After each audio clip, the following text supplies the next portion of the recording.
আসসালামু আলাইকুম সম্মানিত খামারি ভাই বোনেরা, আপনাদেরকে RS এগ্রো ফার্মের আরেকটি ভিডিওতে স্বাগত। আজকে আপনার 14ই ফেব্রুয়ারি 2026।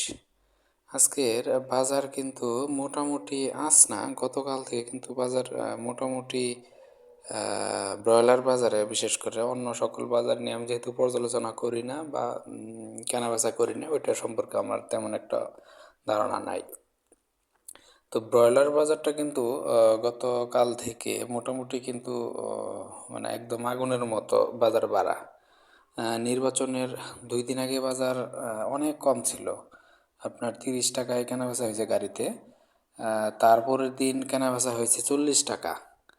আবার নির্বাচনের দিন যেহেতু কেনাবেচাটা অনেকটাই বন্ধই ছিল বলা চলে, নির্বাচনের পরের দিন কিন্তু বাজারটা, কালকে কিন্তু অনেক বাজার বাড়া। কালকে কিন্তু রেট গেছে, আপনার গাড়ি বাজার গেছে 52 টাকা 50 টাকা এর ভিতরে। তো যারা মুরগি কেনাবেচা করবেন বা বিশেষ করে ব্রয়লার যারা বিক্রি করবেন, একটু দেখে শুনে বিক্রি করবেন। তো আজকে ব্রয়লার রেটটা বিভিন্ন কয়েকটা জেলা ভিত্তিক জানিয়ে দিচ্ছি। ব্রয়লার পিক আপ রেট, প্রথমে আসেন জামালপুর জেলা। জামালপুর জেলায় কিন্তু আজকে 50 থেকে 52 টাকায় গাড়িতে কেনাবেচা হচ্ছে। মুরগির সাইজ হবে 19 থেকে 20 বা 21 এর ভিতরে, 18 থেকে 20 সাইজ ধরা যায়। তো জামালপুরের ব্রয়লার পিক আপ রেট 152 টাকায় চলছে আজকে। আপনার জামালপুরের পাশাপাশি শেরপুরে আজকে ব্রয়লার পিক আপ রেট হচ্ছে 150 টাকা।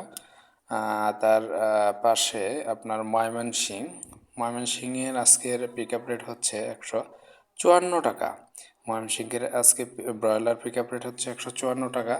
নেত্রকোনায় আজকে ব্রয়লার পিক আপ রেট হচ্ছে 150 টাকা। নেত্রকোনায় আজকে ব্রয়লার রেট হচ্ছে 150 টাকা। কিশোরগঞ্জে আজকে ব্রয়লার রেট হচ্ছে 152 টাকা। তো তার পাশাপাশি আপনার টাঙ্গাইল জেলা আজকে ব্রয়লার গাড়ির রেট, বিশেষ করে পিক আপ রেট আজকে 154 টাকা চলছে। আপনার গাজীপুরে আজকে broiler rate pick up rate চলছে 155 টাকা। তো দেখেন, ব্রয়লার গাড়ির রেট যেহেতু বাড়তির দিকে, তো আশেপাশে আশা করি লোকাল রেটও অনেক বাড়তি যাবে, হয়তো বা ব্যান বা যারা লোকালে বিক্রি করেন 2-4 টাকা আরও বাড়তি যেতে পারে। তো যারাই মুরগি বিক্রি করবেন, ইনশাল্লাহ দেখে শুনে মুরগি বিক্রি করবেন। আজকে 14 তারিখের বাজার দিলাম, 15, 16 বা 17 ভিডিও আকারে বাজার দেব না, কিন্তু কমেন্টস বক্স ফলো করবেন। কমেন্টস বক্সে ওই দিনের বাজারগুলো পেয়ে যাবেন, 15, 16, 17 এই বাজারগুলো এই ভিডিওর কমেন্টস বক্সে পেয়ে যাবেন। আজকে এ পর্যন্তই। আল্লাহ হাফেজ।